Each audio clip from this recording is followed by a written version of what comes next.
Ay, magandang araw, Banateros. Ito na naman, nandito na naman ang inyong pinaka-paboritong fake news, Pedro sa balat na YouTube Posty at your service at pasasakitin na naman natin ang mga ulo at ay balong-balong ng puso, isip at kaluluwa ng lahat ng mga kupal, animal, visit, pabigat, mga walang silbis, witik, salot, putok sa buho, hindot, palamunin, sintu-sintu, baliw, abnoy, sabog, batak, bangag, adik, pusher, kawatan, kurakot, magnanakaw, sindikato, miyembro ng krotong mariling sa gobyerno, mga pangit, mga impakto, mga kutol lupa, mga laman lupa, masasamang espiritu, mga demonyo, Satanas, Judas, Barabas, Hestas, ang boss dada ninyo ang albularyo ng mga demonyo sa Pilipinas. Mga mangungupit, manguumit, lahat ng mga masasamang elemento. Kamusta naman kayo mga boss? Happy weekend everyone. Panibagong araw, panibagong rambulan na naman dito sa YouTube. At syempre bago tayo magsimula ako po ay humihingi ng konting lambing sa lahat ng mga tagapanood natin, tagapakinig at lalo sa lahat mga bashers natin. Kayo po ay mag-follow mga bossing sa ating Facebook page, ang Boss Dada TV Facebook page. Syempre yung isa pang Facebook page natin, follow din nyo, palakas ng palakas yan mga bossing. At ang Boss Dada 2.0 kung saan na ina-upload natin lahat ng ating mga highlight ng ating mga vlogs at syempre dito sa Boss Dada TV. At kung nagugustuhan nyo araw-araw yung ating effort na mag-content, i-share po ninyo at mag-super thanks kayo. Maraming salamat sa inyong pagpatnubay at follow po ninyo, like and share lahat ng mga content ng Banateros. At syempre, weekend ngayon, medyo hindi tayo masyadong light lang tayo. Ay masyadong mainitin ang ulo. Nakapag na ba ang lahat? Nakapagpahinga ba ang lahat? Syempre weekend. Usually walang pasok ng weekend, Saturday, Sunday. Yung mga hindi mga nag-oopisina, usually 2 araw ang off niyan. Lalo na yung mga nag-oopisina, so mga Saturday, Sunday ang off niyan.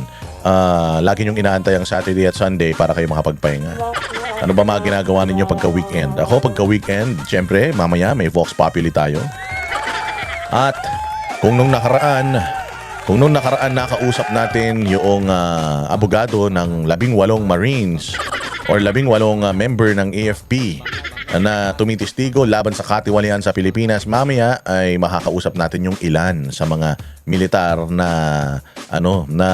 tumitistigo at nagbigay ng kanilang mga testimonya at susuriin natin mabuti kung ito bang mga ito ay totoong may mga betlog ito. Baka memya talagang gigisahin natin ito in preparation mga bossing sa kanilang paghanap sa kaliwat kanang investigasyon, because I'm pretty sure na gagawin ng lahat ng administrasyon na ito kasama ng mga sangkot na mga isinasangkot sa iskandalo ng pinakamalaking money heist sa history ng Pilipinas mga bossing. Sigurado ako na gagawin nila ang lahat sa abot ng kanilang makakaya, yung parte ng kanilang mga nakulimbat at nasabat sa pera ng taong bayan gagamitin nila para sirain ang reputasyon ng mga ito at kamalas-malasan malamang ipakulong pa ang mga ito at pahirapan. Kasi ganyan sa bansang Pilipinas Yung mga isinusumbong, putang ina, sila pa yung matatapang. Tayo na mga Pilipino na ninanakawan, tayo pa yung takot, tayo pa yung tinatakot. Hindi ba? Katulad niyan, si General Torre, nagkaso sa akin ng inciting to sedition. Diyos ko naman, General Torre, para kang baliw. Tigilan mo na yan. Pero akala nyo naman, mapapahinto tayo ng mga ganyan, mapapatigil tayo ng mga ganyan, nek nyo. Hindi, walang problema yan. Hindi tayo nagyayabang, hindi natin hindi natin hinahamon ng otoridad. Ang hinahamon natin, yung ikinaso sa atin nang wala na sa posisyon. Laban lang tayo. We are not challenging PNP, CIDG, NBI, DOJ. We are not challenging them. We are actually adhering doon sa kanilang mga tawag, kanilang mga paanyaya. Sasagutin natin lahat yan. Pero ito lang ang masasabi ko. If ginagawa ito para patahimikin tayo, hindi tayo tatahimik. Mas lalong hindi tayo tatahimik. Mas kailangan nating magingay. Kaya nga, napaka-importante mga bossing na i-share ninyo itong mga vlogs na ito. Dahil tingnan nyo naman, dito sa larangan ng vlogging, lalo na kung ikaw ay Duterte-aligned na vlogger, nuknukan ang dami ng demanda ng Banateros. Ganyan tayo kalakas. Badge of honor natin yan. Tayo natatakot yan. Badge of honor natin yan. Kita mo si Sir Jack, pinalitan pa yung hepe ng NBI para lang kasuhan siya. Kita mo si Boss Dada, general manager pa, dating 4-star general pa yung nagsasampa ng demanda. O kasi ganyan dito sa Pilipinas ngayon. O parang martial law dito sa Pilipinas, parang lang. O ikaw yung naglalahad ng iyong saloobin at sinisita mo lahat ng mga pagkakamali.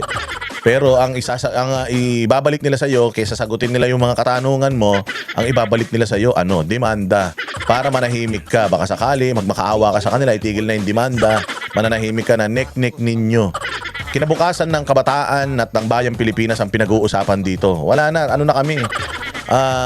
Naranasan na namin lahat sa buhay. Hirap, sarap, ginhawa, lahat yan naranasan na natin. Itong gusto nyong iparanas sa amin na kulong, tayo magagawa dyan. Kung yan ang guhit ng palad natin para sa pagmamahal sa bayang Pilipinas, go lang. Marami pong nagsasakripisyo ng kanilang buhay para lang maayos ang Pilipinas na ito. Abay, napakasarap mapabilang. Napakasarap mapabilang doon sa mga tao na iyon. And may guguhit sa history ng Pilipinas na ang Banateros ay kahit anong panggigipit mo, kahit anong ikaso mo, hindi tayo hihinto sa pagbatikos, hindi tayo hihinto sa lahat ng ginagawa natin dahil lang alam natin ginagawa natin para sa bayan. Oo, ha? Oo, ano ka ba? Tatakot ka ba? Huwag ka matakot. Ganun lang talaga buhay. Kasama yan. Sabi nga nila, risk of doing business. Kasama yan sa ating Kasama yan sa ating advokasya. Yang mga ganyan. Natural yan. Sige lang, laban lang.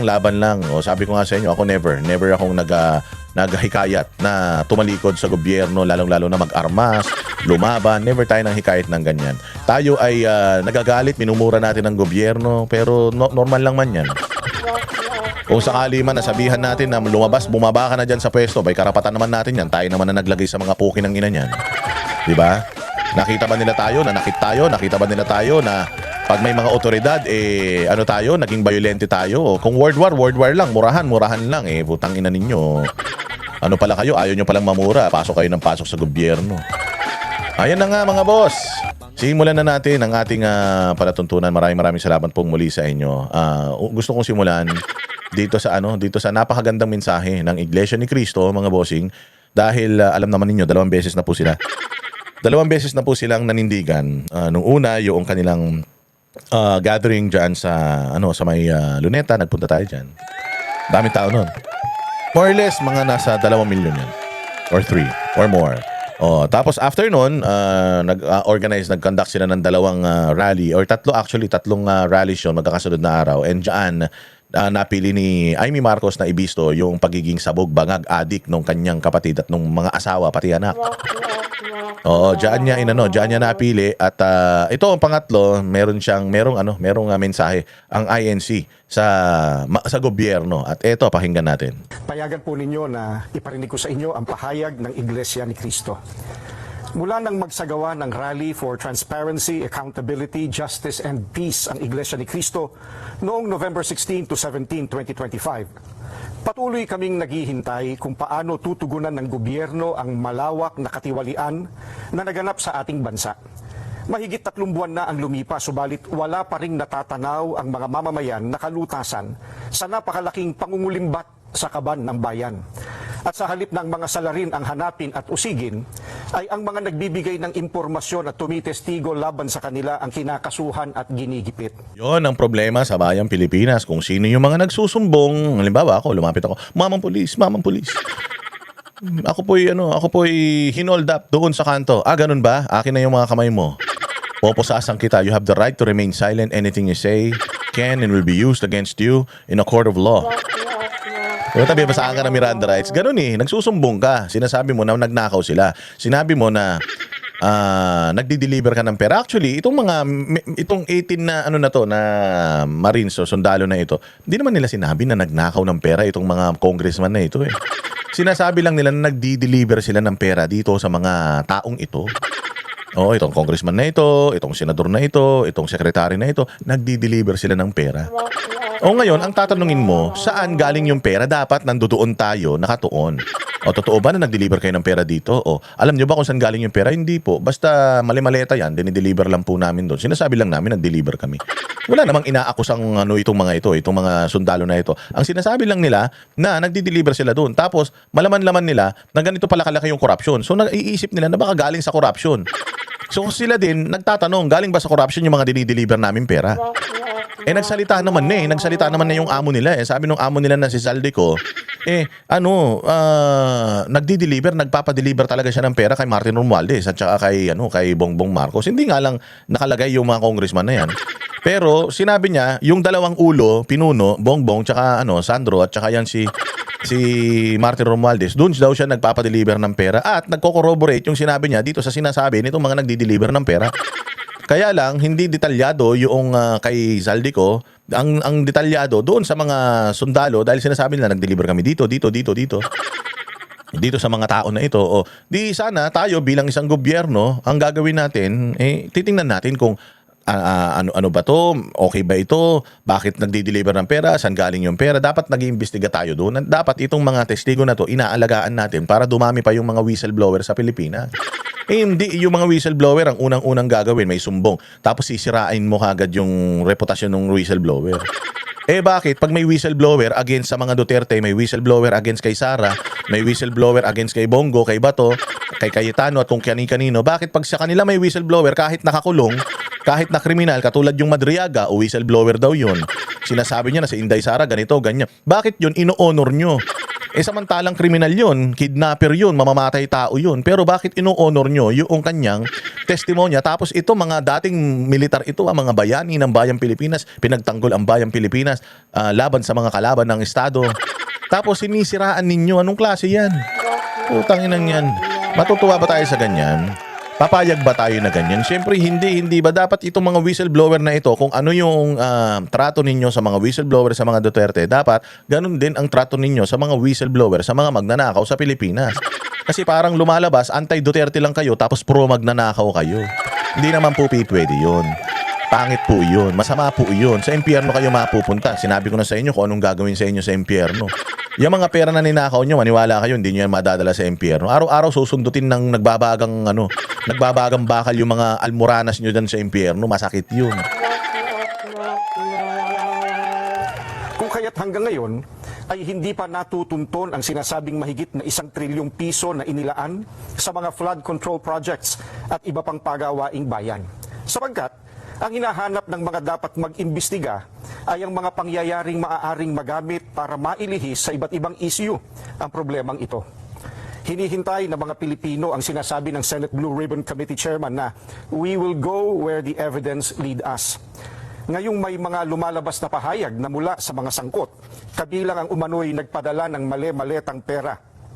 At kamakailan lang ay pinatunayan ng mga dating sundalo na umaming sila ang naghatid ng mga ito. Bakit tila walang malinaw na hakbang upang palawakin pa at tapusin ang investigasyon? Anong ebidensya pa kaya ang hinihintay upang seryosohing tuntunin ang mga mastermind sa katiwaliang ito? May mga pahayag din na ang paglitaw ng mga dating sundalo ay bahagi ng isang destabilization plot. Kung ganoon ang paratang, hindi ba lalo itong dapat imbestigahan sapagkat ang destabilisasyon laban sa gobyerno ay isang seryosong usapin ukol sa pambansang seguridad? Bukod dito, ang malawakang bahagi ng inihayag ng mga dating sundalo ay tuwiran pa namang may kaugnayan sa naganap na paglimas sa salapi ng bayan. Matamang naghihintay pa rin ang sambayanan, kasama ng milyon-milyong Pilipino sa buong mundo at maging ng mga international media at iba pa na nagmamasid, ang mga kaanib sa Iglesia ni Cristo ay patuloy na nakabantay. Maling isipin na nalilimutan na ng mga Pilipino ang isyong ito sapagkat ang pondong pinag-uusapan ay mula sa buwis at pawis ng mga mamamayan. Ang aming panawagan ay nananatiling malinaw. Ilantad ang buong katotohanan. Papanagutin ang dapat managot at pairalin ang katarungan upang maibalik ang tiwala ng bayan at maitaguyod ang tunay at pangmatagalang kapayapaan at pagsulong ng Pilipinas. Yun, napakaganda. Alam niyo, sana ganyan din ang Katoliko. Kasi ang Kingdom of Jesus Christ, isa sa pinakamalaking religious organization dito sa Pilipinas, has always been vigilant and has always been fighting for yung maayos, malinis na Pilipinas. And alam din natin ang Iglesia ni Cristo kasi ang relihiyon ganyan . Kapag ka ikaw ay matuwid ka, isa kang simbahan, sinasabihan mo yung mga miyembro mo na maging matuwid. Tapos makikita mo yung kapaligiran mo hindi. Isa yun sa responsibilidad mo na ayusin or kung ano yung mga nakikita mong mali, itama mo. At ipakita mo yung sa mga tao yung advokasya mo hindi lang dun sa paglinis sa spiritual na aspeto ng or sa spiritual ng inyong simbahan, kundi pati yung gobyerno kung saan kayo nananahan, hindi ba? So ganun din ang INC at saka ang KOJC. Pareha sila na hindi ito pakikialam, hindi ito katulad ng ng Katoliko na meddling talaga sa politika ng Pilipinas. Ito hindi po politika ang pakay ng Iglesia ni Cristo, mga kapatid natin sa INC. Hindi rin politika ang pakay ng mga kapatid natin sa KOJC. Ang pakay nila ayusin yung Pilipinas. Yung mga nasa gobyerno, bahala kayo sa buhay ninyo, gawin ninyo yung trabaho ninyo, pero ang panawagan ng mga simbahan na ito ay ayusin natin ang bayang Pilipinas at kailangan managot sa batas yung mga nagnakaw. Politika ba yung pagnanakaw? Hindi. Krimen yun. Krimen yun. At mandato ng lahat ng mga Pilipino o responsibilidad ng lahat ng mga Pilipino na pag may krimen, kailangan isumbong. So ito, nagsusumbong tayo ng mga krimen. Nagkataon nga lang na ang gumagawa ng krimen, yung mga kriminal ngayon, mga naka-Amerikana at mga nakabarong. Ang masaklap, gumagawa pa sila ng batas at nandoon sila sa side ng dapat nagpapatupad ng batas. So tayo bilang isang Pilipino, tayo bilang isang relihiyoso na bansa, natin yun. Ating responsibilidad na isabihin sa taong bayan, sa mga miyembro natin, manawagan sa otoridad na sana ayusin ito. Kasi majority ng mga Pilipino naghihirap na dahil dito, tapos ang sasarap ng buhay ng mga hayop na yan. Tapos etong simbahang Katoliko na dati naman kasama ng mamamayan na tumutuligsa sa lahat ng kahayupan sa Pilipinas, nakapokus lang sa mga Duterte. Hindi naman problema ng bayang Pilipinas ang mga Duterte, pero nakafocus sila sa mga Duterte. Pag tinignan mo yung mga speeches nila, lahat patama kay Inday Sara, lahat puro ICC, lahat puro ganito, human rights violation. Hindi ba human rights violation na nakawin ang pera ng taong bayan, pang bisyo nila, tapos nalulunod sa baha yung mga Pilipino? Dapat yung mga pera na yan sa mga proyekto, tapos walang mga serbisyong ibinibigay sa mga Pilipino dahil kinukulimbat yung pera. Hindi ba i-call out ng simbahan yan? Minsan magko-call out simbahan, wala pang 1 minuto Pero pag nag-call out sila sa lahat ng mga di umanong mga kasalanan ni Duterte sa Pilipinas, kahit 5 araw, dire-diretso, alam na alam nila. Yan ang problema Politika ba ito? Namumulitika ba? Nagme-meddle ba sa politics ang iglesia at ang KOJC? Hindi. Ang kino-call out dito ng INC at ng KOJC is yung gobyerno na imbestigahan, solusyonan itong problema na ito. Dapat kulong itong mga hayop na mga magnanakaw na ito sa Pilipinas. Yun ang kanilang panawagan, yun ang kanilang prayer. May sinabi ba sila dito na dapat bumaba na si Bongbong sa pwesto? Dapat palitan na si Bongbong? Dapat si Inday Sara ang iupo? May ganun ba sila? Wala naman. Hindi ba? So, sasabihin na naman itong mga bugok na mga vlogger ni Bongbong na separation of church and the state. The church is part of the state. Therefore, the church can call out itong mga wrongdoings na ginagawa ng gobyerno at ng mga tao sa gobyerno. So hindi po politika ito. Ito po ay isang panawagan. Tandaan niyo si Panginoong Hesus, nilabanan din niya yung corruption nung siya ay nabubuhay pa. Kinalaban niya yung mga corrupt na taga-gobyerno. Kaya nga kaya nga galit na galit sila sa kanya, tinamo ginawa o pinako siya sa krus. Ganyan talaga noon pa, may mga ganyan ng mga tao hanggang ngayon. Mga ganid sa pera. Hindi sila naniniwala sa impyerno hanggang sa nandoon na sila. Kaya repent mga bossing, kayong mga magnanakaw sa gobyerno, you should repent sa lahat ng mga kasalanan ninyo. Because again, pagdating nung panahon, hindi na kayo kayang isalba ng mga pari ninyo pag pinagdadasal mga kaluluwa nyo sa dami ng mga pinatay nyo ng mga tao dahil sa pagnanakaw nyo. So congratulations and kudos to INC and KOJC at lahat ng mga religious organizations na nagsasalita laban sa katiwalian. Hindi ko alam kung sino-sino pa yan. Jesus is Lord ba? Nagaano rin ba sila? Tinutulig sa rin ba nila yung katiwalian? Well, I know na yung kanilang member na si Brother Villanueva, sino ba to yung anak ni Eddie? Tinitira ngayon. So hindi natin alam kung nagre-resist ba yung kanilang simbahan dito sa corruption sa Pilipinas, pero ang nakikita natin na talagang vocal and involved pagdating sa panawagan na ayusin ang bayang Pilipinas is mga kapatid nating INC and mga kapatid natin sa KOJC. Yan lang. Sa panahon ngayon kung mayroon man kayong magkakaiba man ang paniniwala natin, hindi tayo miyembro ng INC, hindi rin tayo miyembro ng KOJC. Marami tayong mga minamahal na kapatid sa KOJC, may mga minamahal din tayong mga kakilalang mga kapatid sa INC. Ano po yan? Hindi po importante ngayon yung ano paniniwala mo. Naniniwala ka ba sa taong ito? Naniniwala ka ba sa tao na to? Bula ang propeta si ganito, bula ang propeta si ganyan. Hindi na yon. Kung ano ang paniniwala mo, espiritual na paniniwala mo, irespeto mo. Kung gusto mong irespeto yung paniniwala mo, irespeto mo din yung ibang may mga kanya-kanyang mga paniniwala. Pero pagdating sa laban sa korupsyon, pagdating sa laban sa mga katiwalian, i-call out lahat ng mga kawatan sa Pilipinas. Ipanalangin mamatay ng mga ito, sama-sama tayo dyan. Regardless kung anong kulay mo, regardless kung anong estado mo sa buhay, regardless kung anong iyong denominasyon, anong iyong religious belonging. Saan ka belong? Kung ano man ang iyong relihiyon, kailangan tanggalin natin yun. Yung wall that divides all of us or that divide all of us pagdating sa laban ng corruption, dapat gibain natin yun at isang bulto tayo head on. Sasalubungin natin yung mga kawatan sa bayan. Di ba? O, pakinggan nyo. Pakinggan nyo yung sasabihin ni Erice kay Lacson. Parte ka na ba ng cover-up? Nalulungkot din ako sa Senado. Lalong-lalo na sa idolo ko, na si Senator Lacson. Sinimulan niya yung investigasyon, pero hindi niya tinapos. Ang balita ko pa, mukhang may deal na siya. Kaya ayaw niya ipatawag yung mga bersamin. Ayaw niya ipatawag yung mga sundalo, yung mga marines. Nakausap ko mismo yung pinsan ni Adrian Bersamin, si Mayor Nene, na dating Chief of Staff ni Lucas Bersamin. At sinabi niya, involved si Presidente. Sa katunayan, si Adrian Bersamin daw may hawak pa 1.2 billion na nasa kanya. Sobra doon sa mga nakuha kay Bernardo at sa iba't iba pang mga ahensya ng gobyerno. Bakit hindi patawag ni Senator Lacson, yung Mayor ng Taal, Batangas, dating Chief of Staff ni Lucas Bersamin? Oh. Di ba? So ito si Erice. Oh. Dilawan ito. Hardcore na dilawan ito. Oh, pero responsibilidad niya na hindi isipin kung sino yung papalit kay Bongbong Marcos if ever na na makasuhan ito si Bongbong dahil sa ginagawa niyang kademonyohan sa Pilipinas. Hindi niya niisip na si Inday Sara yung pwedeng pumalit kasi ang successor, ang Vice President si Inday Sara, wala siyang pake. Ang important, hindi naman nagnakaw si Inday eh. Hindi naman nagnakaw si Inday. Ang nagnakaw di umano ay si Bongbong Marcos sa bayang Pilipinas.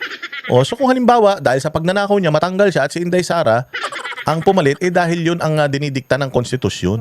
Yun ang trabaho ng isang vice presidente.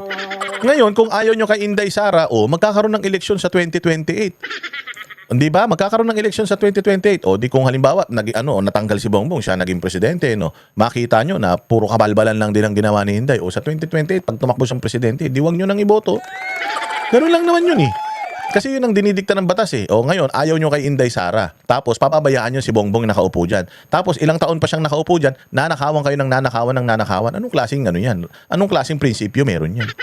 Dahil lang anti-Duterte ka, kahit nakawan kayo ng nakawan nitong pamilya na ito na sinasabi pa ni Amy Marcos, adik, okay lang sa inyo. Pero ayaw nyo umupo si Inday Sara. Ba't ano ba ginawa ni Inday sa inyo? Inabuso ba nila kayo nung nasa Davao kayo? Di ba? Ano na ba mga ahensya ng gobyerno hinawakan ni Inday Sara? Ang hinawakan ni Inday Sara, Department of Education. As far as I know, noong panahon niya, naging maayos ang Department of Education. Naging focused sila sa learning ng mga estudyante. Napakarami niya pa nga nagawang pabor para sa mga teacher. Di ba? Tinanggal niya yung administrative task ng mga teacher. Itinaas niya yung mga allowances ng mga teacher. Nagkaroon sila ng bakasyon. O tapos yung mga ilang taon man lang naupo si Inday Sara sa Department of Education. O kita mo from blended learning or yung mga bata nag-hybrid sa bahay nag-aaral, 100% ibinalik niya yan sa eskwelahan. At dahil sa mga patakaran na yan, 'di ba may mga COVID pa naman, o kita mo yung mga bata hindi naman nagkasakit, hindi naman mga nangamatay, may nabalitaan ka bang ganun? Ibig sabihin, maganda yung leadership ni VP Sara. So kung maganda yung leadership ni VP Sara, mga bossing, bakit ayaw niyong umupo siya kung sakali man? O sa Davao, taga Davao ba kayo? Di naman kayo taga Davao. Kasi kung taga Davao kayo, sigurado ako, kasi at least 90% ng Davaoenyo gusto ang mga Duterte. The other 10% siguro foreigner, di sila masyadong kilala. Or yung mga kalaban nila sa politika, baka isang barangay na ayaw sa kanila. Pero tingnan mo kung gaano kaganda ang Davao, ikumpara mo yan sa probinsya mo. O tapos ayaw mo na yung magagandang nangyayari sa Davao makuha mo, di ba? Loko-loko pala kayo eh. So dito makikita mo sinasabi dito ni Erice na ito daw si Ping Lacson meron na daw deal with the Bersamins. na hindi ipapatawag ang mga ito because never niya talagang pinatawag si Bersamin. Mantang mo si Bersamin wala na siya sa gobyerno pero never niyang pinatawag. Hindi na nga nasundan yung Senate Blue Ribbon Committee hearings niya. Importante mga bossing itong nangyayaring corruption sa bayan. Dapat talaga tuloy-tuloy ang hearing mo. Yung Quadcom nga eh. Tinan mo yung Quadcom mo, ilang hearings yun. Umabot yata ng 20 hearings yun. Wala namang napatunayan yung Quadcom na yun.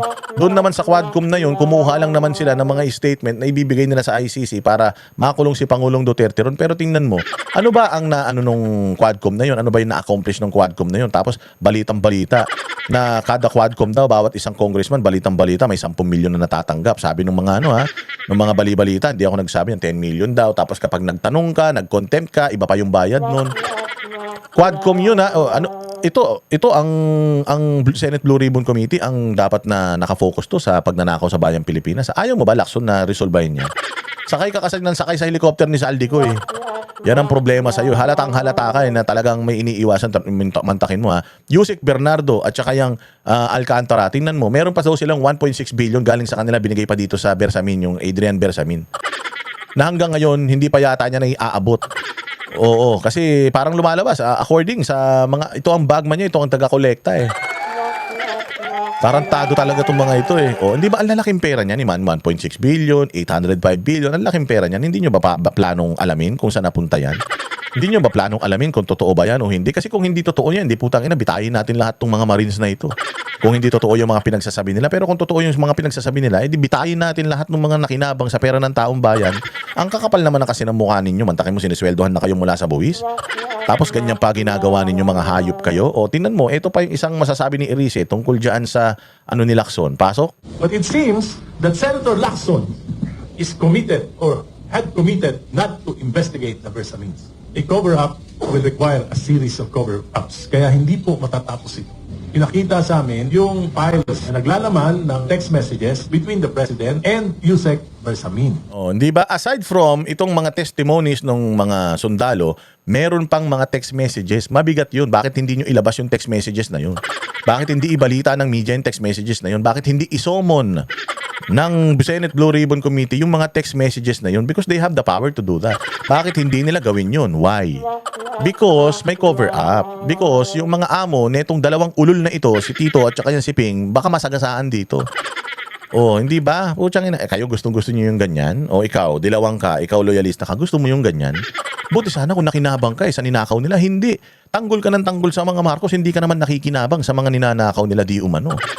Oh, masaya ka sa ganyan, bumubula ang bibig mo.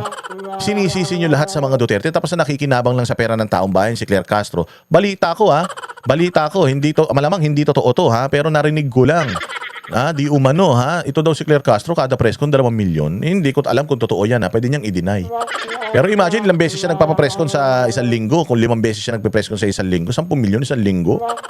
May sweldo na tapos may ganun pa. Totoo ba yan? Parang hindi naman, palagay ko hindi. Narinig ko lang yan from a very reliable source. 2M.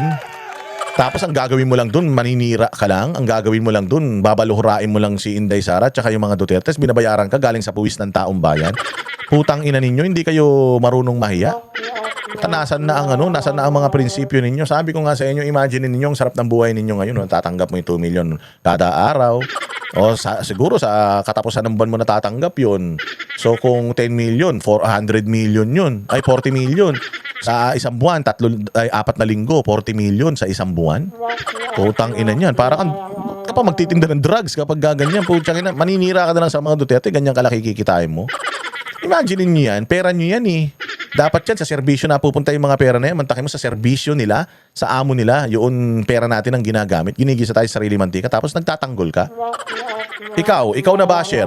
Tatanungin kita, may kinita ka ba may komisyon ka ba sa ginawa nilang pandarambong sa bayang Pilipinas? O yung pera ba ng Pilipinas na pinaiikot nila sa kanila, nakatanggap ka ba? Kung hindi, putangin na mo, bakit tanggol ka ng tanggol? Wala ka naman palang nahihita. Puro katarantaduhan na nangyayari sa bayan, tapos pinagtatanggol mo pang mga hayop na yan. Anak ng tinapay, mantakin mo yung ganyang mga bali-balita. Tapos sino pa? Yung pa mga iba pa, yung mga vlogger na binabayaran nila. Yan, yung mga pinapanood nyo ng mga vlogger na mga tanga. Kita nyo, walang ibang inaatake kundi mga Duterte. Walang ibang inaatake kung hindi mga kalaban nila na vloggers. Bakit? Kasi wala silang maipakita sa inyong magandang ginawa. Netong administrasyon na to, wala nga, open mouth. O kaya nga, sabi ko nga sa inyo, kaming mga badateros at ang mga DDS vloggers, tingnan nyo, do we get something? Do we get something from this? O from yung pagtatanggol namin sa mga Duterte? Oo, ano yun? Pucha, baka sakali, yung mga yan, tumakbo ulit, baka sakali manalo yung mga yan, maging maganda Pilipinas, putangin nyo, pati kayo damay. Samantalang yung mga amo ninyo, ninanakawan tayo, lahat tayo damay, lahat tayo binabaha, lahat tayo nagkakaroon ng kurikong sa paa dahil sa hindi na nawawala yung tubig. Wala, gutom na lahat ng mga Pilipino, tapos pinagtatanggol nyo pa. Tangina ninyo, mga tanga kayo. Ano pang masasabi mo dyan, Erice? Nakalagay doon, 7 billion, report siya kay Presidente, natanggap na lahat ng 7 billion, at susunod niya yung kwenta kung saan napunta yon. May mga napunta doon sa mga kandidato na alyansa, 11. 12 po yung kandidato na alyansa, 11 yung nabigyan. Takin mo, 11 nabigyan sa alyansa? Baka mamaya yung hindi nabigyan, si ano pa yan ha, yung hindi nabigyan si Lito Lapid pa yan ha, pero tinan mo hindi nabigyan yung 11, ay yung 12, 11. Si Aimee. Siyempre hindi na mabibigyan niya si Aimee, alyansa si Aimee. Ilan lang naman alyansa eh. So ibig sabihin si Camille Villar, nakatanggap pa yan? Hayop ka, Camille. Kaya na masaklap nito, pera ng taong bayan. Pera ng taong bayan, yung mga pinagkukuha ninyo, mga hayop kayo, pinangkandidato, pinangkampanya ninyo, yung pera ng taong bayan, hindi kayo nahihiya, tanginan nyo. Dapat talaga masunog ang mga kaluluwa nyo, mga 1 milyong ulit.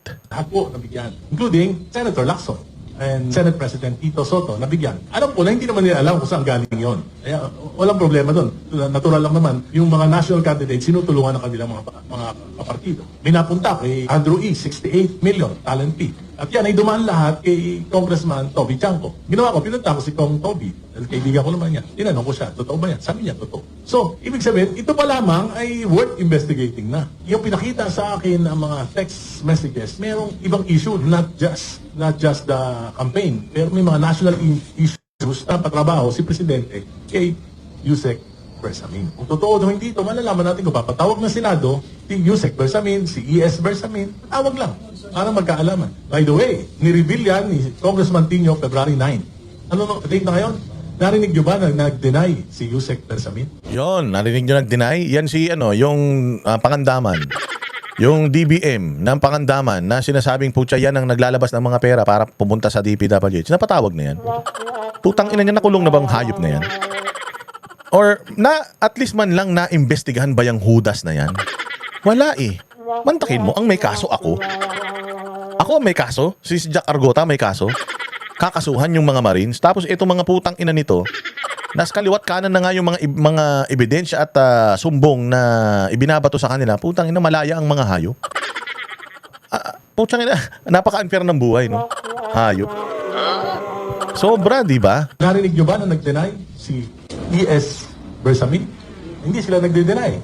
Si Leandro Libiste ba nag-deny na inausap niya kaming 5 congressman? In 4 occasions, nagharap-harap kami. Pinakita niya together with 4 other congressmen. So, it's worth investigating. Ayan, di ba? Palakpakan. Ang galing. Alam mo, sabi ko nga sa inyo, si Erice, di naman yung kakampi ng mga Duterte. Staunch critic yan ng mga Duterte. Pero ang pinag-uusapan natin dito, bayang Pilipinas na. Regardless anong kulay mo, dilaw ka, girl boy, bakla, tomboy, pagka para sa Pilipinas, dapat sama-sama tayo. Kapag ninakawan tayo, o hindi lang kami ang ninikawan ng mga anti-Duterte, ay anti-Marcos, o hindi naman kami anti-Marcos actually. Yung mga pro-Duterte, halimbawa kaming mga pro-Duterte, ninakawan kami. Hindi lang kami, pati kayo tanga. Feeling nyo naman na kami lang ninanakawan, kayo hindi. So dapat involved kayo dito, dapat magsalita kayo rito. Dapat i-call out natin itong mga tao na ito, itong mga congressman, itong mga senador. O sabi ko nga sa inyo marami nagsasabi, i-call out natin lahat ng mga senador. Ayan, sabi ko nga sa inyo, si Senator Bong Revilla nakakulong na. Pinagdudusahan niya na yung ibinibintang sa kanya. Bintang pa lang yun, nakakulong na siya. Okay man lang hindi nga nasabi ko nga sa inyo Hindi natin sinasabi na si Bong Revilla walang kasalanan. Pero ang sinasabi natin dapat patas. Kung nakulong si Bong Revilla dahil sa ibinibintang sa kanya ni Bersamin at saka ni ni Alcantara at saka ni Bernardo, sana lahat din ng mga inaakusahan nakakulong na din ngayon. Hindi pwedeng si Senator Bong Revilla lang, dapat lahat nakakulong. Kasi napaka-unfair naman, 'di ba? Napaka-unfair naman. Sabi ko nga sa inyo, kasi si Senator Bong Revilla tarantado katulad ng ibang mga yung mga sinasabing mga pangalan diyan. Di sana tumakas na yan si Bong Revilla, kaya sana nagbayad na rin niya ng mga kung sino-sino para hindi siya makulong. Pero tingnan mo, siya yung naunang nakulong, siya yung pinakawala namang kasalanan. Hindi ko sinasabing walang kasalanan na not guilty na, pero ibig ko sabihin least. Least guilty. Kung sakali man na may tinanggap siya na pera, least guilty. Ang dapat na ikinukulong natin yung most guilty. Sino ba yung most guilty? Si Alcantara. si Hernandez, si Bernardo, yan si Bersamin, si Pangandaman, si Bongbong, si Martin Romualdez, si Sandro Marcos, yan ang mga most guilty. Si Senator Bong Revilla, malabo na maging most guilty yan. Kung meron man siyang natanggap, hindi natin alam kung totoo o hindi, pero it's unfair na nag-iisa siyang nakakulong. Samantalang itong mga to, malayang nakakagala, nakakakain pa ng masasarap na pagkain, mga hayop na yan. Yan ang mali. Hindi natin pinagtatanggol si Senator Bong Revilla, ha? Si Senator Bong Revilla ay biktima din. Biktima din dahil siya ang ginagamit na panakip butas para lang masabi na may nakulong na. Iisa? Tanginan, daming congressman na yan nakalagay from A to Z. Alam mo yung listahan ng congressman? A, B, C, D. Ganun, hindi nga 1, 2, 3, 4 eh. From A to Z, puro congressman, tapos sila hindi nakakulong. O tapos ito si Senator Bong nakakulong. Bakit? O dahil napolitika na din. Unang-una sa lahat, nalaman na maka-Duterte siya. Pangalawa, yung pamilya niya, yung mga anak niya, hindi pumirma sa impeachment ni VP Sara. Pangatlo, o sino ang nagtulong-tulong para ipakulong si Bong Revilla? Lacson, taga Cavite, mga Rimulya, mga taga Cavite. Balita ko, yung DOJ taga Cavite rin. No, yun ang problema natin, di ba? Kaya sabi ko nga sa inyo sana lang ito pakinggan ninyo. Ito si Regal Oliva. Hindi naman ito nung nakaraan, nagalit tayo rito pero may punto yung sinasabi niya rito sa kanyang vlog pakinggan nyo. There are questions that refuse to disappear. Questions that linger. Not because they are sensational, but because they go to the heart of fairness, accountability, and equal application of the law. Why does it appear that senators are being more aggressively targeted in... Senators are aggressively targeted in case filings. Puro senador lang. Bakit walang nakakasuhan na mga congressman? Oo, sasabihin nyo na naman, kayo talaga pinagtatanggol nyo si Jinggoy, si Jesus Cudero. Pinagtatanggol nyo si Grace po. Hindi natin pinagtatanggol. Sabi ko nga sa inyo, ikulong natin lahat yan, maganda. Pero dapat, hindi lang sila, pati yung mga congressman, ikulong natin. Si Bersamin, ikulong natin. Si Bongbong, si Romuald, lahat sila ikulong natin. Suspect sila lahat Hindi ba? Bakit puro senador lang? Ano yung mas malakas ba yung senador? Mas malakas ba yung congressman kaysa sa senador? O meron sa senado na hindi inaalagaan yung kapakanan ng kanyang tahanan ng mga senador? Kasi mga senador lang yung nakakasuhan Pangit man yun. Case filings, while members of the House of Representatives seem comparatively overlooked. Under our Constitution, it is the lower house that originates appropriation bills. If the alleged mastermind once held leadership there, why is it the Senate absorbing most of the prosecutorial heat? Yes, kasi Congress, power of the purse. Congress, sa kanila nagsisimula ang budget. Ipipirmahan ng presidente kung magkano ang budget ngayong taon. Halimbawa, ang budget ngayong taon, 16 trillion. Pipirmahan ng presidente yun, pupuntahin sa Congress. Yung Congress ngayon ang mag-allocate ng mga budget per department. Sila ang maglalagay. Tapos pagkatapos nun, pupunta yun sa Senate. Pagpunta sa Senate, dadagdagan o babawasan ng Senado yun. Pero lahat yun, nung una, pati yung mga insertion, allocables, lahat, nandoon yun sa Congress. Kasama yung appropriations sa committee chairman. Pagdating dyan, yung Committee on Finance, dyan sa Senado, i-review yun, i-approve lang nila yun, i-disapprove, ibabalik sa Congress kung disapprove, kung okay na, planchado na, papasa na nila yung pipirma na ng presidente. So nagsisimula sa presidente, pupunta sa Congress, tapos i-review lang ng Senado, kulang na yung panahon, tapos babalik ulit yun sa presidente. So Kongreso talaga ang may unang-unang maglalagay ng mga kung ano-anong mga budget, pati mga priorities ng mga project dyan. Congress ang mag-approve niyan. Bakit Senado binabanatan? Is this balanced scrutiny or strategic deflection? Why is former Senator Bong Revilla detained when allegations from DPWH Undersecretary Roberto Bernardo himself suggest facilitation of key transactions? If overt acts were committed, why is there no plunder case pending against the implementer? Di ba? Sino nag-implement ng proyekto? Tama naman Mayroon tayong plunder na kaso kay Bong Revilla. Tapos siya nakakulong. Sino ba nag-implement noong mga proyekto? Ang senador naman nagre-request lang ng project yan. Sino nag-implement ng proyekto? Kung sinasabi ninyo na yung pinapa-implement ng isang senador na na proyekto dubious. Sino magi-implement noon? DPWH. Sino magpopondo noon? Si DBM, si Pangandaman. Sino mag-a-approve noon? Presidente. Bakit siya lang ang may kaso? Dapat lahat sila may kaso kung magkakasabwat sila dyan. Kasi kung may perang natanggap si Bong Revilla, I'm pretty sure yung mga tao na nagbigay ng mga pera sa kanya, na gano'n ng mga pera sa kanya, yung mga tao na tawag din nag-facilitate na itong mga proyekto na may komisyon siya, dapat lahat yan damay. So itong si Bernardo, si Alcantara, yan yung mga utak ng sindikato eh. O dapat may plunder case din sila. Bakit si Bong Revilla na? O sino pa? Sino nag-approve? O nag-approve, presidente, nag-release ng pera, DBM. O so dapat lahat sila meron. Di sa pangandaman, dapat meron din. Kasi kung may approval ni Bersamin yan, dapat si Bersamin meron din. Lalo na kung pinirma ng presidente, hindi dapat presidente meron din pananagutan. Bakit si Bong Revilla lang? And this applies to all. Hindi lang kay Bong Revilla o kay Chis Escudero, kay Nancy Binay, kay Grace Po, kay Jinggoy, kay Villanueva. It applies to all. Na kung kakasuhan mo sila, okay man lang. Sabi ko sa inyo, kulong natin lahat. O kung magnanako yan, ikulong yan. Pero hindi lang sila, dapat lahat nakakulong. Walang masama doon kung lahat sila ikukulong mo, di ba? Para matigil ang corruption sa Pilipinas, hindi. Ikukulong lang natin yung pinakamahina, pinaka-vulnerable.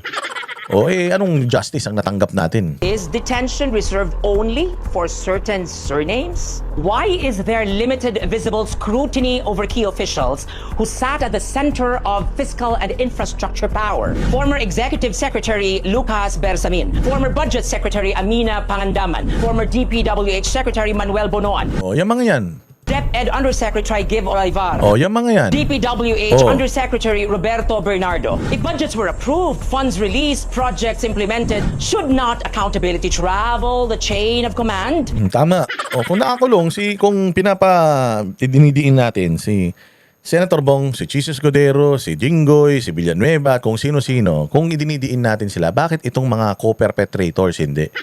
O, bakit si Bonoan na taga DPWH na nag-approve ng ng proyekto na yan, hindi mo kinasuhan. Yung Alcantara at saka Bernardo, in-state witness mo. Tapos yung Pangandaman na nag-release ng budget, si Bersamin, si Dry Give, si Pangulong Bongbong, bakit hindi sila nadadamay? Pwede ba yan? Nagawin lang yan ng isang tao? Ano yun? Si Bong Revilla, humahawak ba siya ng pera? Hindi, yung mahawak ng pera si Bong Revilla at kung sino man senador. Walang senador ang may hawak ng pera. O mayroon sila nire-request na proyekto. Kung may komisyon sila, may kickback sila sa proyekto na yon, ang magbibigay nun sa kanila, alam nyo kung sino? Ang magbibigay at mag-aalaw na magkaroon sila ng kickback, eto mga putang inang mga ito, DPWH, sila Pangandaman, yung mga Bersamin na yan. Yan, sila yung magbibigay ng go doon sa komisyon niya. Actually, nagkakatawaran pa nga yan. O ganyan yan. Ang senador may hawak na pera, walang hawak na pera yan. Ang pera nasa DBM. Ang meron lang siya request. At saka kung may kickback siya sa request na yon. Ngayon, sa request na yon, ang mag-a-approve nun, yung mag-i-implement, which is, sino ba ang implementing body o implementing office ng mga proyekto? DPWH. So it's up to the DPWH kung sino sa mga senador ang bibigyan nila ng proyekto at kung magkano yung komisyon na ibibigay nila. Kung ang isang senador masyadong malaki yung komisyon na hinihingi niya, hindi nila ibibigay yun doon. Kasi wala na silang kikitain. Kasi importante din sa mga hayop na itong mga taga-DPWH, may kitain sila. Kasi kung kinuha na ng lahat ng senador, lahat ng kickback, kita, edi nga sila. Ikaw lang kumita, hindi naman pwedeng ganyan. So, kung may pagkakasala ang isang senador at kumita siya, sigurado ako kumita DPWH, kumita ang district engineer, kumita ang DBM, lahat yan sila kumita. So, dapat hindi lang isa yung nakakulong ngayon. Dapat lahat sila. Kung nakalabas ito, yung isang nakakulong, dapat palabasin nyo na rin. Para masaya. Hindi pwedeng kalahati lang ang imbestigahan. These are not reckless accusations. These are institutional questions. Because when justice appears selective, when prosecution appears calibrated, when impeachment appears timed, the people begin to wonder, is this equal application of the law or is this political choreography? Political choreography yan. O, napakaganda niyan. Kasi dito mo makikita, sabi ko nga sa inyo, Bong Revilla is from Cavite. At yung nagtulong-tulong para ipakulong siya, lahat tiga Cavite. Kayo nang bahala mag-connect the dots. So, pero yan yung mga nangyayari ngayon sa bayang Pilipinas. At hindi tayo pititigil, hindi tayo hihinto, hindi tayo magpapatakot sa mga yan. Kahit ano pa ang abutin natin, laban lang tayo dire-diretso. Oh, ito, maganda ito. Ito nga pang pang closing natin. Napakaganda nitong closing speech ni Kaufman doon sa ilang araw na confirmation hearing ni Pangulong Duterte. Napakaganda ng mga sinabi niya dito. Malamang sa malamang di niyo pa napapanood ito kasi marami siyang maraming mga news bites at saka highlights na na inano si Kaufman na nag-circulate ngayon. Pero ito, yung kanyang closing speech, napakaganda sabihin niya dito, pakinggan natin. Thank you, Madam President. Thank you, Your Honours. I don't propose to present a long rebuttal. The defence has made its submissions comprehensively, and it stands by everything that it has said and presented. I am, however, forced to respond just to a couple of the most egregious observations made by the learned prosecutor and the learned victim's representative. I will start with Mr. Nichols, the prosecutor, who tried to convince you that I had admitted that you cannot trust anything coming out of Mr. Duterte's mouth. Well, he took it completely out of context, didn't he? What I was saying, and what everybody understood, is that Mr. Duterte's speeches alone are totally insufficient to substantiate the charges against him. And the learned prosecutor apparently agrees. He said, throw them all out for the purpose of the confirmation. Even without the speeches, we have enough to confirm the charges. And then he celebrated the fact that he had managed to find one, and I stress, just one, example of a direct order, so he thought, to kill, emanating from Mr. Duterte. And that is to be found in Incident 1. So, for the benefit of the record, let me just clarify and repeat what I said. And I refer you to transcript 4, page 65, at line 14 onwards. And I quote, P26, who, redacted, claims that Mr. Duterte telephoned a redacted third party to order the operation and was told it was the mayor on the phone. Hyphen pure hearsay. That's what I said during the hearing. And I stand by my word that because I thought that maybe Mr. Nichols might have caught me out, I went back to the transcript and the record, and I looked long and hard, and once again I quote P26's words from the evidence. I asked who called, and the redacted third party said, Superman. And to make things clear, the prosecutor's investigator then asked P26, was the person who took the call? Was it the redacted third party? And the answer he received was yes. So I repeat my submission with even more emphasis. Pure, unadulterated and undiluted hearsay. What Mr. Nichols' rebuttal boils down to, maybe he didn't mean to infer it, but he did, all it boils down to is a plea that, well, Kaufman's pointed out a few problems, let's just leave it for the trial judges to sort out. And for that, he's quite happy to let Mr. Duterte fester in detention for years to come. In the United States, they call that kicking the can down the road. And as for the learned victims representative, I've been restrained up until now.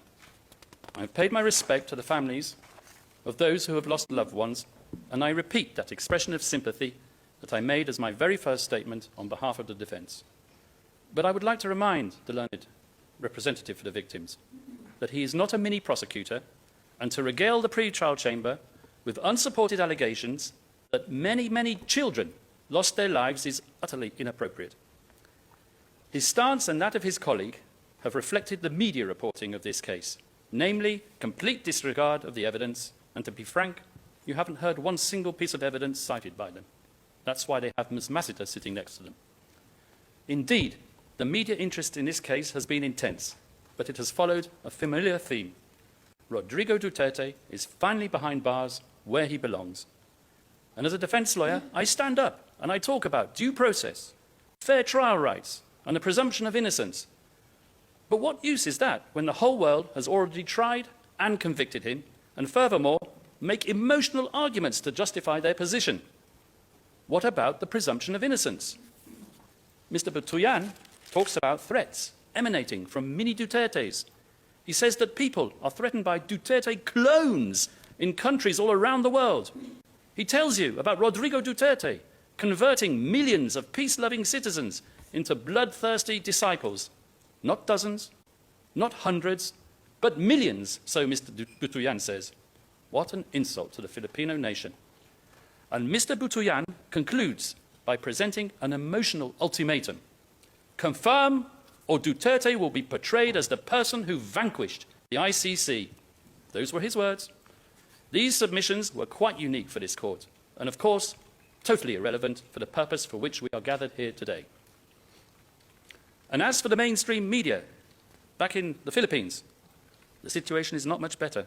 When I argue that there has been interference in this case at the highest level, relying not on documentation that I have invented, but on documentation given to me by the prosecution as exonerating, they say I'm making a political speech and that my defence lacks substance.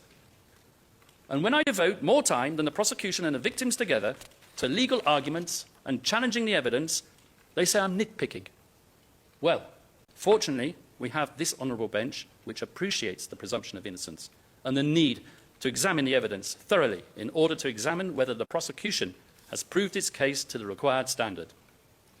We are fortunate in that we have this honourable bench to review the various arguments dispassionately and professionally.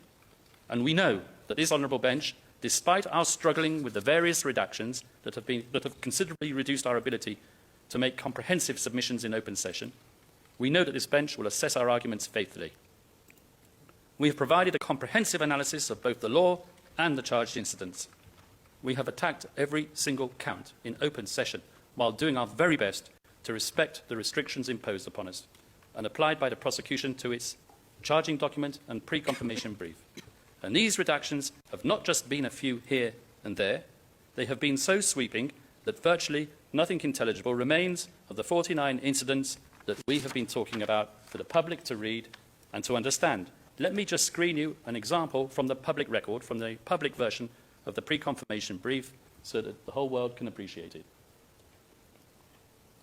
And the same goes for the redactions applied to the identities and roles of the various criminal cooperating participants.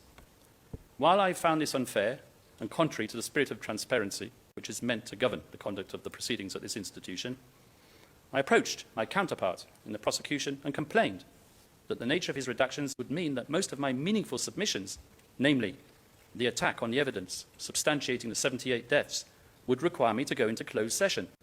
Don't worry, I was told by the learned prosecutor. We're going to release a lesser redacted version of our charging document and confirmation brief. Wonderful, I said to myself. But what in due course did we get? A document which merely released the names of the 8 so-called co-perpetrators and which caused a storm in the Philippines. It even caused the Secretary of the Interior to state that his department had begun tracing the whereabouts of these so-called co-perpetrators. And in its lesser redacted version of the document containing the charges and pre-confirmation brief, the prosecution also released the names of certain high-profile victims which it had selected, thereby enabling it, and it alone, to talk freely in open session about certain incidents that it felt crucial to its case. From this, I submit, Your Honours, you can really appreciate the true inequality of arms facing the defence as it attempts to defend the client in the public eye, I stress in the public eye, at the International Criminal Court. This inequality of arms in the public eye expresses itself in the way the prosecution controls the narrative by arbitrarily lifting redactions so that it can make its narrative of a grand scheme of co-perpetration known to the public in open court, while the defence can only meaningfully attack the real meat and the substance of the charges, either obliquely or in closed session, including that hotly disputed incident with the CCTV. Well, we hope that we have found a way around that by referring Your Honours to the relevant places in the evidence, and we do trust you to pick up on the problems without the benefit of our full explanations in open session, even if the remaining part of our plea was rendered rather dry. But I do assure you, the general weaknesses that we have identified pervade throughout and are so recurring that the total value of the prosecution's evidentiary matrix drops not just below the substantial grounds threshold that the prosecution must meet, but hits the very rock-hard bottom. And I will summarise these weaknesses once more for the record. Layered hearsay, conjecture, over-reliance on accomplice evidence with offers of virtual immunity at the ICC, contradicting statements between participants in a crime, absolute lack of any linkage whatsoever to Mr. Rodrigo Duterte, and the total lack of support for an alleged crime both in the documentary and forensic record.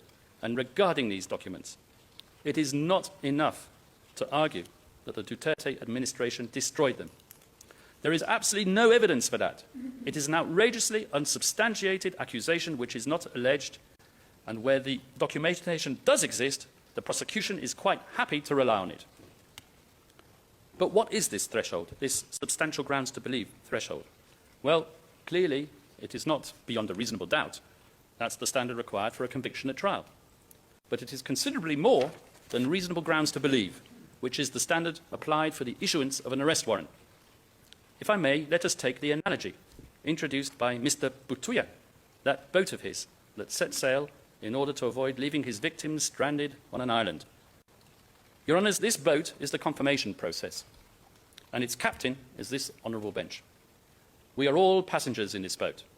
The favourable winds in the sea and in the sails are for the prosecution, the incriminating evidence, and the sharks and the rocks in shallow waters are the exonerating evidence, the hearsay, the contradictions, and the accomplice witnesses. I ask you to consider how many sharks and rocks that we have discovered and pointed out to you through our binoculars. Would you board that boat if you knew that there were substantial grounds to believe that the boat would sink if it encountered one of the aforementioned perils? Let me define the test using more strictly legal language.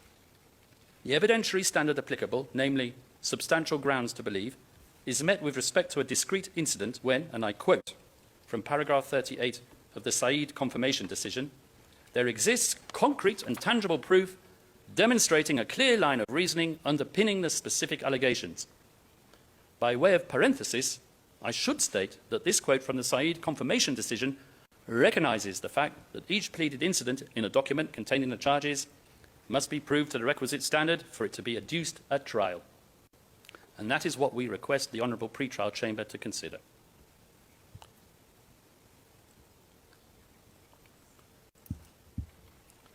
I have been asked by the many journalists who literally mobbed me outside this court building whether I have been reporting on the proceedings to the former president. And I tell them, yes, of course, that's my duty as a lawyer. I have to report to my client. It would be unethical otherwise. And they ask me, what has he to say about the case? Well, I'm going to enlighten you all a bit. For the best part of a year, we have been litigating the issue of jurisdiction and fitness. Your Honours have delivered your rulings. However, even though you found him capable of standing trial, I permit myself to tell you just a little bit about what really goes on in prison. No more than a kilometre from here. I permit myself first to tell you about his reaction to the demand of the prosecution and the victims that he appear. I won't hide the fact that I thought it best for him to appear, not out of a need to satisfy the desire of the prosecutor and the victims who desperately want him to face his accusers so that they can wave their collected finger at him despite the presumption of innocence. I did not want to disappoint his many supporters. That was my reasoning. Those mini Duterte clones, as Mr. Butuyan derisively calls them, who have been deprived of seeing their former and beloved president for more than a year. I told him that Your Honours could have rejected his request to waive the right of attendance.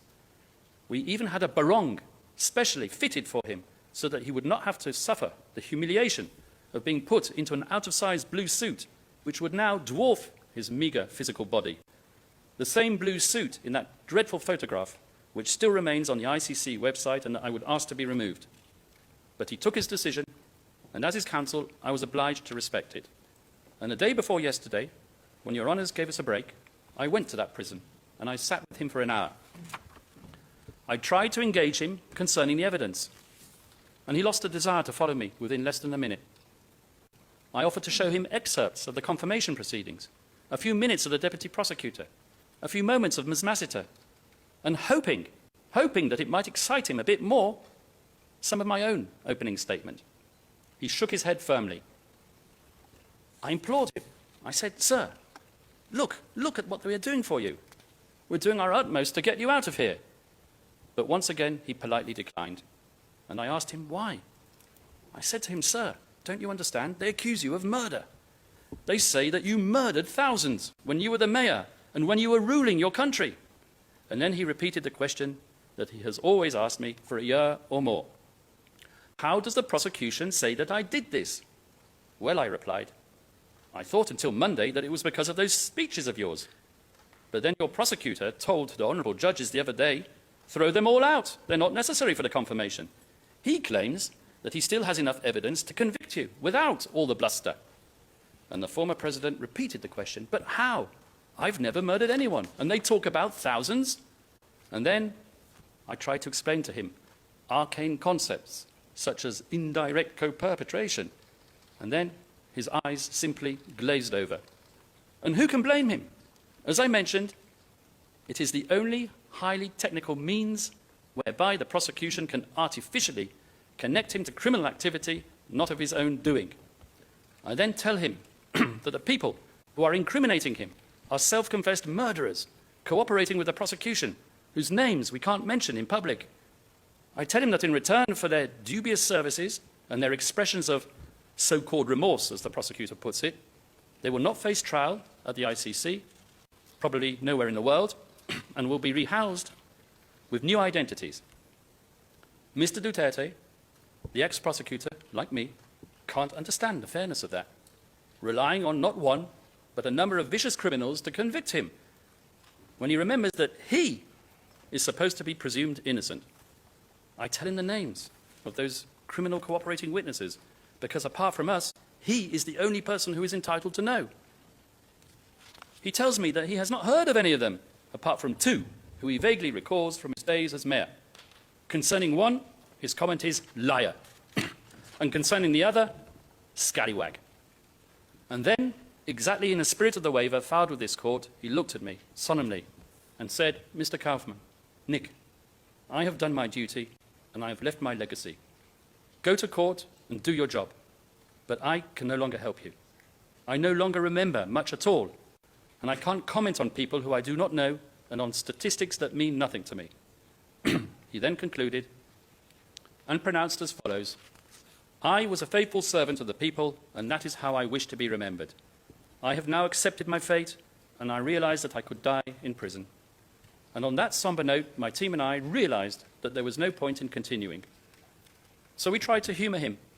We told him that next month he will be 81. And we reminded him of the many people who visit Duterte Street and Duterte Park, the renamed locality just outside the ICC detention center, as referred to by the many, many pilgrims who have visited The Hague to feel closeness to his presence, even if they cannot witness his actual person with their own eyes. We remind him of the mountain of cards and greetings and of the forest of flowers that he received both at the detention center and at the court's premises on his 80th birthday. So many cards, all of which were read by his family, that we had to provide 2 sacks to take them back to our office. So many bouquets of flowers that the prison had to bring a van to take them away. The flowers that reached the court premises were strategically placed around the building, and although so appealing and desirable and coveted by the staff, were avoided once the staff was told of their origin. So these flowers just rotted in the corridors until the smell forced them to be thrown away. We showed him some photographs of his family. We showed him photographs of his youngest daughter, Veronica, Kitty, who writes to him every day, so often that the letters are piling up in his room. His face starts to light up. We showed him pictures of civic events in the Philippines with Sebastian Baste and Paulo Pulong present. He laughed and told us what he remembers of their days as young men in Davao. We showed him pictures of Inday Sara, greeting the enthusiastic crowds of people in the Philippines, and then finally his face beamed with pride. Your Honours, it is so easy to choose as a target for prosecution a politician because of the way he presents his policies. If Rodrigo Duterte is to be faulted for anything, it is for his inappropriate choice of language. But he murdered no one. Out of that huge database of evidence on which the prosecution relies, I repeat that there is absolutely nothing to directly link Rodrigo Duterte to the 78 deaths alleged. That is why they rely on a few selective and vociferous individuals in the Duterte administration, calling them co-perpetrators, just so it can artificially superimpose their fantasy common plan theory linking Rodrigo Duterte to the victims. Your Honours, I beg you to be guided by evidence, which must reach a minimal level of integrity. Be persuaded by your own innate sense of justice and by your own collective years of experience, but most importantly, be guided by coherent evidence and by common sense. I ask you, I beg you, not to confirm any of the charges. I ask you to let Rodrigo Duterte return to the Philippines, not to govern, but simply to let him live out the rest of his days in peace in his humble dwelling in Davao. And with that, Your Honours, I conclude, and I wish to thank you for your patience and to thank the parties and the participants, and most importantly my team, Dov Jacobs, Havnit Nikisetti, Sandrine De Sena, Davide Rancati, Alexandra Dezev Davi, Nicholas Russo, and Kaylin Chen, all of whom have worked throughout the last year for one cause alone, and that is to serve our client, Mr. Rodrigo Duterte, faithfully. Ang galing, no? Oo, medyo, grabe yung huli. Grabe yung huling, kwento niya tungkol kay Pangulong Duterte, no? Na, tinanggap na rin ni Pangulo talaga yung faith niya kasi alam niya nga na, na dito talaga sa ICC, wala eh.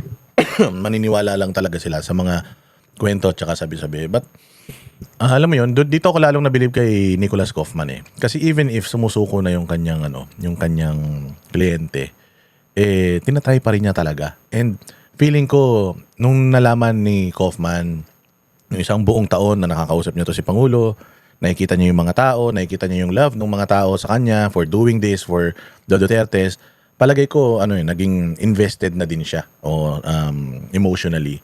At siguro naman, makikita mo naman talaga if you look at yung mga isinulat tungkol kay Pangulong Duterte, if you look at how people are still going there, nag-away-away na yan, pero lahat sila, magkakaaway lang yung mga yan, pero iisa pa rin ang layunin nila, yung paglabas ni Pangulong Duterte dyan sa kulungan. And I'm not really parang yung hopes ko mataas, hindi. Mababa talaga yung hopes ko kasi katulad din ni Pangulong Duterte na tinanggap niya na, ako tinanggap ko na din. Pero pwede eh, di ba? Malay mo naman, ang Panginoon kasi ibang klase gumalaw yan. Malay mo naman, kahit na ganyan kakorrupt yung ICC na yan, wala namang imposible sa Panginoon eh. Kung magdadasal tayo ng collective, ng sama-sama, palagay ko si Pangulong Duterte somehow naibabalik sa atin eh. So, we are setting our expectations na sa punto na pwedeng hindi na siya umuwi, pero we are still hoping na magkaroon talaga ng milagro. Because para sa akin, milagro lang talaga yung mga kapagpalabas dito kay Pangulong Duterte. Kasi, it's a done deal already. Sinabi ko nga sa inyo, considering how corrupt this court is and considering that trillions of pesos has been kumbaga ninakaw sa mga taong bayan and part of it napunta daw dito, di umano, alam na natin kung ano mangyayari kay Pangulong Duterte. Pero grabe ang effort ni Kaufman and grabe itong pag-i-invest ni Kaufman ng kanyang sarili dito sa kaso. And forever, Attorney Kaufman, titingnan yan at tatanungin yan ng lahat ng mga Duterte clones na utang na loob. Maraming salamat sa iyo, Attorney Kaufman. And I hope na yung ginawa mo ngayon dyan ay makatulong ng malaki para sa pagdedesisyon ng tama ng ICC. And I hope na gawin nila ng tama yung kanilang trabaho. But if not, hindi kami madidisappoint sa iyo. Nagpapasalamat kami sa iyo for fighting for our Pangulong Rodrigo Roa Duterte. At mga bossing, hanggang dyan na lang muna tayo. Magkita-kita po tayo muli sa susunod na vlog. Mabuhay ang Bayang Pilipinas. Like and share, subscribe. At kung nagustuhan mo itong vlog na ito, i-recommenda mo na sa lahat ng mga kakilala mo. Mabuhay and thank you very much for watching. Kami ang boses ng masa, hindi natatakot. Katotohanan lang, di kami nalulunod. Walang bahid ng sismis, lahat ay totoo. Kahit sino ka pa, pag mali ka babanatan ka. Walang pinipiling kulay, wala kaming kinikilingan. Basta para sa bayan, kami lalaban. Pagdama palakpakan, pag mali banatan. Di matitinag, di matatakot, para sa bayan tuloy ang sigaw. Sa harap ng kamera, walang halong takot. Mga baluktot, lahat kayo'y tutumba. Ang hustisya at totoo, yun lang ang mahalaga. Kahit sinong harang, di kami matitinag. Walang pinipiling kulay, wala kaming kinikilingan. Basta para sa bayan, kami lalaban. Pag tama palakpakan,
walang